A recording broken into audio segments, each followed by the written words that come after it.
चुनाव हम जीत रहे हैं रिकॉर्ड मतों से। दिल्ली की 7 सीटें भाजपा जीतेगी। अब की बार 400 पार। हमारी जो लड़ाई है वो सबका विकास और सबका सम्मान की लड़ाई है, इसलिए हम उसमें लगे हुए हैं। उन्होंने वायदा किया 100 दिन के अंदर मैं सारा काम करके दूंगा। यहाँ का सौंदर्यीकरण से लेकर सारा काम 100 दिन के अंदर वायदा किया। क्या कहा विपक्ष कैंडिडेट ही नहीं है, तो इसलिए यहाँ तो पक्ष है, विपक्ष कहीं है ही नहीं।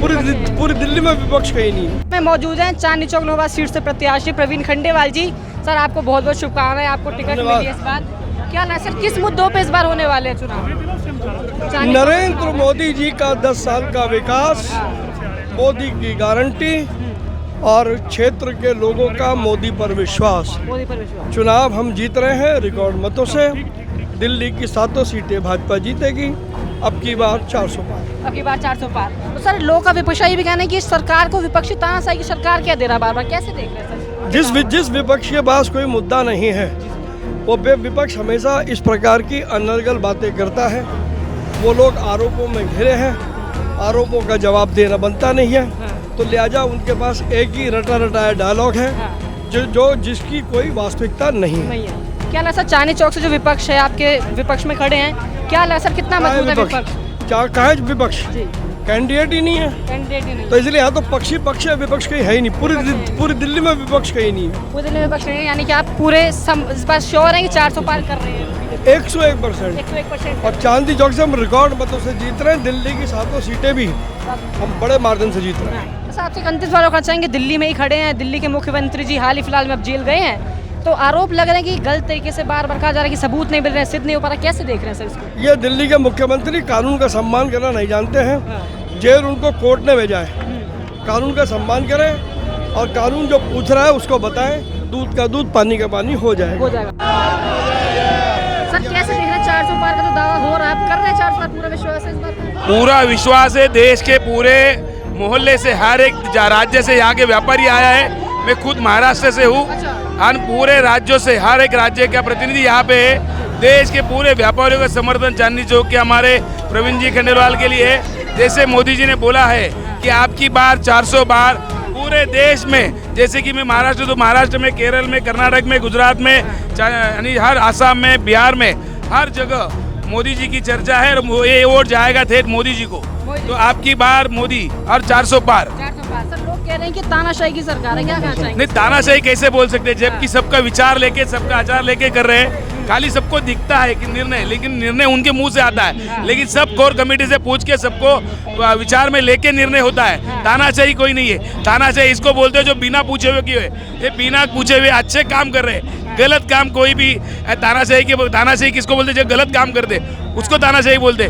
कौन सा गलत काम किया, अच्छे काम तो दिए, उसको तानाशाही थोड़ी बोलेंगे, उसको राम राज्य बोलते हैं। तो कैसा है कि नाचना आवे आंगन टेढ़ा, आप लोगों के बीच जाओ नहीं, लोग आपको वोट दे नहीं और आप मशीन के ऊपर अपना गुस्सा निकालो, वो तो गलत है। ईवीएम पूरा तरह से चेक होते हैं। ईवीएम को हैक करना अगर मुमकिन होता तो क्यों ना अन्य राज्यों में जहां कांग्रेस की सरकार है वहां पे भाजपा की सरकार कैसे आ रही है? वहां लोकसभा में भाजपा के प्रतिनिधि क्यों चुन के आ रहे हैं? क्यों वहां कांग्रेस ईवीएम हैक नहीं कर सकती है? ईवीएम हैक वाली बात सिर्फ मन में एक पैदा की वाली जो राहुल गांधी ने अपने पैदा किया या कांग्रेस के नेताओं ने, ऐसा कोई बात नहीं है। और मोदी जी काम कर रहे हैं, जनता के बीच जा रहे हैं। मैं तो ये कहूँगा कि राहुल गांधी भी जय श्री राम और वंदे मातरम कहेगा तो उसका भी स्वागत है। उनका भी स्वागत है। बिल्कुल, वो कहे कि मैं हिंदू राष्ट्र बनाने के कायम हूँ, हम कहेंगे हम आपका भी स्वागत है। वो तो मोहन जी ब्राह्मण बताते हैं, कट्टर जनेऊधारी ब्राह्मण। वो मतलब वो कहते हैं ना, गिरगिट की तरह रंग बदलने वाले को नहीं कहते। आप एक ही बात पे रहो कि हम हिंदुत्व की बात करेंगे। इस देश के अंदर सनातन धर्म की बात जो करेगा वो इस देश पे राज करेगा। अब हिंदू जाग उठा है, जो एक सोया हुआ हिंदू था जिसको दबा के रखा गया था, वो मोदी जी के आने से थोड़ा जागरूकता आई, लोगों को अपने धर्म के बारे में ईमान। मैं ये नहीं कहता हूँ सभी धर्म समान होते हैं, बट जिस देश में, जैसे अरब कंट्री में, इस्लामिक कंट्री में मुस्लिम धर्म का वर्चस्व है, वैसे भारत में हिंदू धर्म का वर्चस्व होना कहाँ गलत है? अगर हिंदू धर्म की बात करना है भारत में गलत है, तो फिर इस्लामिक देश में हिंदू धर्म की बात करें। सेक्युलर देश है, सेक्युलर देश में हिंदू राष्ट्र बनाना। सेक्युलर शब्द की परिभाषा क्या है? सेक्युलर देश की परिभाषा ये है कि जहाँ पे हर धर्म का व्यक्ति शांति से और सुरक्षापूर्ण रहता हो, उसे कहेंगे सेक्युलर। आप दूसरे देशों को देख लीजिए, अफ्रीका को, यूरोप को, वहाँ पे सेकुलर के नाम पे लोगों का दमन हो रहा है। यहाँ पे मुस्लिम पूरे वर्ल्ड में जितने सुरक्षित नहीं है उतने भारत में सुरक्षित है। उनको सबसे ज़्यादा सुविधा भारत सरकार के संविधान ने दी है, हर तरह की सुविधा, चाहे वो हज की सब्सिडी हो, चाहे वो उनके धर्म को मानने की सुविधा हो। चांदनी चौक की विकास और भारत की संरक्षता के लिए यह मुद्दा है, यह चुनाव है। भारत के प्रधानमंत्री ने चांदनी चौक के लिए स्पेशली अपना जो उम्मीदवार दिया है वह यह जान के दिया है कि यह 9 करोड़ व्यापारियों का प्रतिनिधित्व करता है पूरे हिंदुस्तान में, इसलिए उस आदमी को ये टिकट दिया गया है। और उम्मीद है कि चांदनी चौक से अब तक का सबसे रिकॉर्ड मतों से वो कैंडिडेट जीतने वाले हैं। क्या लगा सर, विपक्ष कितना मजबूत है यहाँ से चांदनी चौक से? आप वो तो आप पत्रकारिता कर रहे हैं, आप खुद ही देख लीजिए विपक्ष है कहाँ।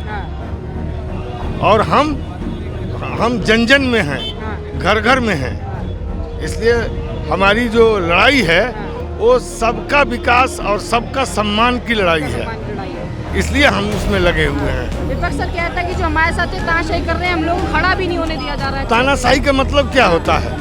आपने 70 साल जो तानाशाही किया है हम उसका जवाब दे रहे हैं। हम जनता के हक को जो 70 साल आप दबा के रखे हैं हम उसको दिलवाने का काम करेंगे और हम दिलवा रहे हैं। जो व्यापारियों का एरिया है और हर कोई व्यापारी ये चाहता है कि उसके व्यापार में जो MP आए वो सारी समस्याओं को समझता हो, जानता हो। और प्रवीण खंडेलवाल जी 50 साल से व्यापारियों के साथ जुड़े हुए हैं, उनकी हर एक समस्या को वो जानते हैं। इसलिए हर व्यापारी ये चाहता है कि निर्भीकता है, उनके अंदर एकाग्रता बने उनकी दुकानों में। तो उनके व्यापार के अंदर पहला MP हमारे साथ ऐसे मिलने जा रहा है जो हम अपनी समस्याओं को बता सकते हैं उनको, हाँ, और समझा सकते हैं। और वो हमारे वकील हैं, वो हमारे वकील की तरह पूरे आगे प्रस्तुत करते हैं हमारी बातों को। जैसे अभी MSC की बात आई तो परसों उन्होंने जोगीवाड़ा में बोला MSC को हम समाप्त करेंगे। ऐसी कई चीज़ें व्यापारियों की समस्या हैं जो प्रवीण खंडेलवाल जी ने समझ ली हैं और उन्होंने वायदा किया 100 दिन के अंदर मैं सारा काम करके दूंगा। यहाँ का सौंदर्यीकरण से लेकर सारा काम 100 दिन के अंदर वायदा किया, सौंदर्य के अंदर सारा काम करूंगा 100 दिन के अंदर। पहले ये प्रवीण खंडेलवाल का वायदा है।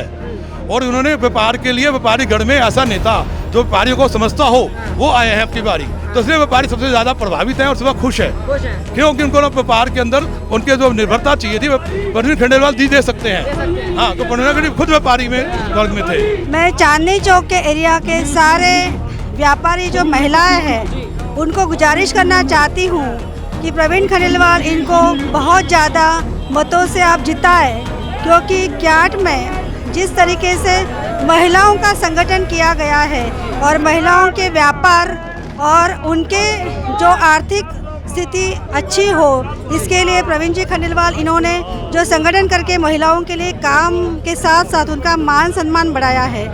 और यही सब जानते हुए मैं सबको गुजारिश करना चाहती हूँ कि चांदनी चौक के सारे व्यापारी महिलाएं और जो व्यापार में आना चाहते हैं वो सारे महिलाओं ने ज़्यादा से ज़्यादा मतों से प्रवीण खंडेलवाल इनको जिताए, ताकि सारे महिलाओं की आर्थिक परिस्थिति अच्छी हो, सारी महिलाएं व्यापार में आए और बहुत ज़्यादा चांदनी चौक का व्यापार बढ़े। धन्यवाद। इस पर क्या मुद्दे होने वाले हैं यहाँ पे चुनाव के?